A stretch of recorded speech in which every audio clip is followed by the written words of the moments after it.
Welcome to Asian Anifacts, the channel about Chinese, Korean and Taiwanese actors and actresses.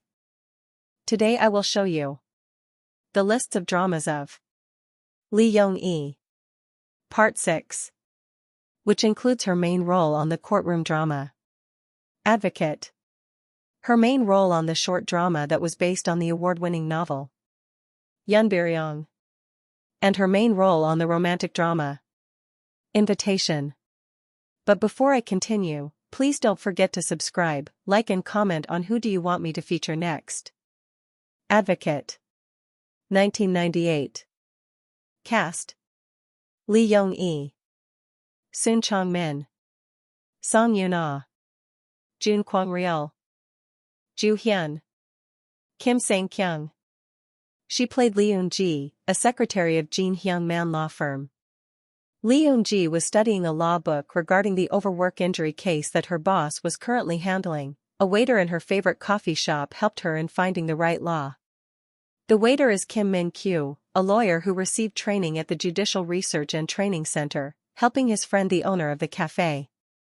Kim Min-kyu was one of the spectators on the overworked injury case, as his father also died in an accident while doing manual labor on the construction site, so he was very much interested on the trial. Lee Eun-ji's boss suffers chest pain, so the trial was adjourned, and Kim Min-kyu, who gathers enough evidence to win the case, became the substitute lawyer against the veteran lawyer from the Shinhwa law firm. Lee Eun-ji and Kim Min-kyu worked together to win the case, but the judgment partially wins the plaintiff's case and compensates 150 million won. Lee Eun-ji's father visited her workplace, and she introduced Kim Min-kyu to him, as they dined together, happily as Lee Eun-ji's father continued to tease her about her job. Kim Min-kyu took on a medical suit which was against the Shinhwa law firm, but defeated in the first trial brutally, so Lee Eun-ji secretly entered the hospital office and took out the evidence. The plaintiff won the judgment in favor of the plaintiff and awarded 150 million won in compensation, after it was found that the hospital administers a new drug on the patient who happened to be allergic on the component of the new drugs. One day, Lee Eun-ji was visited by the CEO of Shinhwa law firm, but she expresses her discomfort with him, because she believes that his law firm only does bad things. After work, Lee Eun-ji went home and saw her father being dragged away by a group of men that she recognized as people working with the CEO of Shinhwa law firm. Lee Eun-ji chased them as they went to a hotel. Lee Eun-ji checked on the rooms of the hotel until she found her father, and she accused the CEO of kidnapping her father. Lee Eun-ji went home with her father, and she began to doubt the relationship between the CEO and her father. While Lee Eun-ji and Kim Min-kyu were gathering evidence for a lawsuit regarding a big company, the CEO filed a paternity lawsuit against Lee Eun-ji's father. As it was revealed, the CEO used to be a prosecutor who wrongfully accused Lee Eun-ji's father, which caused her father to lose his wife, daughter, and company. But it was proved that Lee Eun-ji's father was innocent. He holds a grudge against the prosecutor and kidnapped the young daughter of the prosecutor and changes his identity. Lee Eun-ji's father stole evidence against the big company, as he knows that Lee Eun-ji's greatest desire is to win the lawsuit. After Lee Eun-ji's father handed the evidence to Kim Min-kyu, he leaves a letter to Lee Eun-ji, admitting that her biological father is the CEO and turns himself in to the police. Lee Eun-ji and Kim Min-kyu won the lawsuit, but Lee Eun-ji decided to leave out resentment towards her biological father for all the bad things that he did. Kim Min-kyu stopped Lee Eun-ji from leaving and confessed his feelings for her. Sunday Best Eunbiryeong, 1999. Cast: Lee Young-e, Lee Chong-hoon, Hong Il-kwon, Mang Sang-hoon. She played Sun-yi, a young woman who meets a man named Lee Jong-woo, who had helped her hide from the police who was chasing her as she was part of an organization that protesting the government. Sun-yi was accompanied by Lee Jong-woo in the hometown of her boyfriend, who happened to be a friend of Lee Young-woo. Since then, Sun-yi, her boyfriend and Lee Jong-woo would hang out together and drink together. Sun-yi and her boyfriend were planning to get married, but on the day that Sun-yi was fitting for the wedding dress, her boyfriend was busy on the phone and failed to notice her wedding dress. Unlike Lee Jong-woo, who was mesmerized on Sun-yi wearing the wedding dress and praising her, trying to appease her disappointment on her boyfriend. Sun-yi had a fight with her boyfriend as she felt her boyfriend was not interested in marrying and she decided to leave, but Lee Jong-woo chased after her and gave her a ring. Sun-yi accepted the ring, believing it came from her boyfriend, and a few days later she married her boyfriend, but Lee Jong-woo was nowhere to be seen. 3 years later, Sun-yi, who was now a widow, met Lee Jong-woo by chance, which leads to love as they would constantly meet.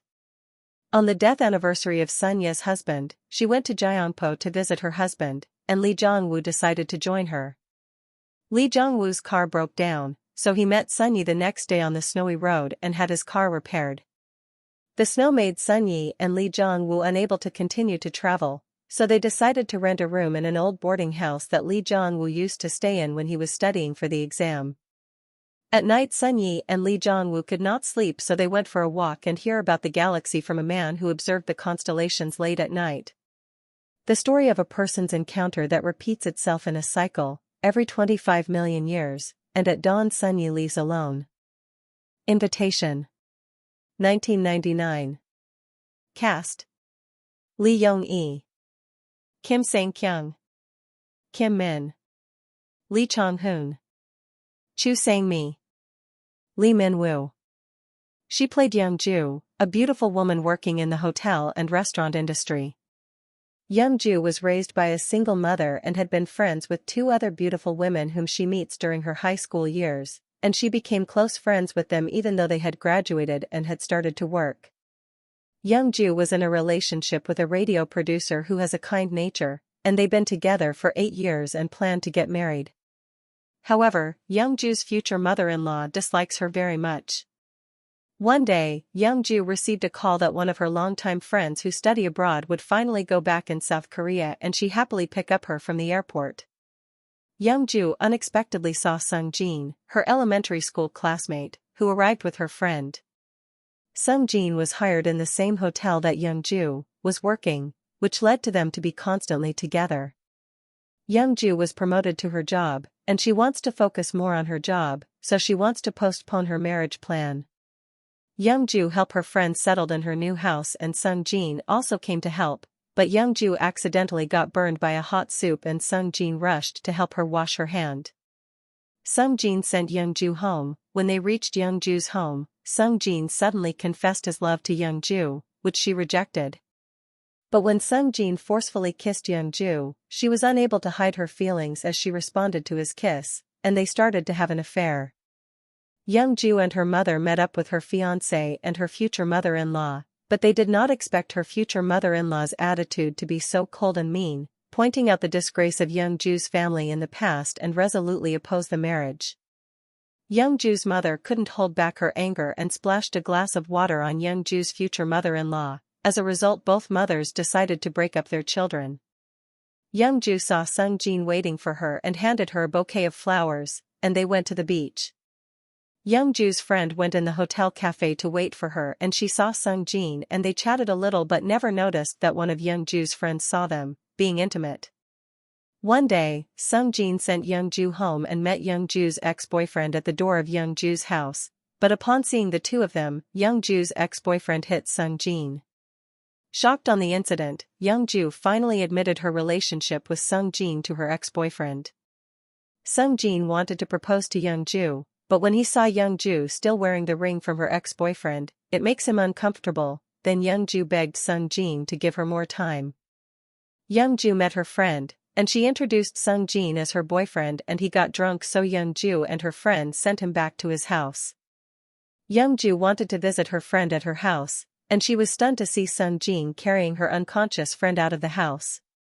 Young-ju was invited by her friend to have a chat, and she met her in a restaurant, but when Young-ju's friend told her that she was pregnant with Sung-jin's child, Young-ju's tears fell.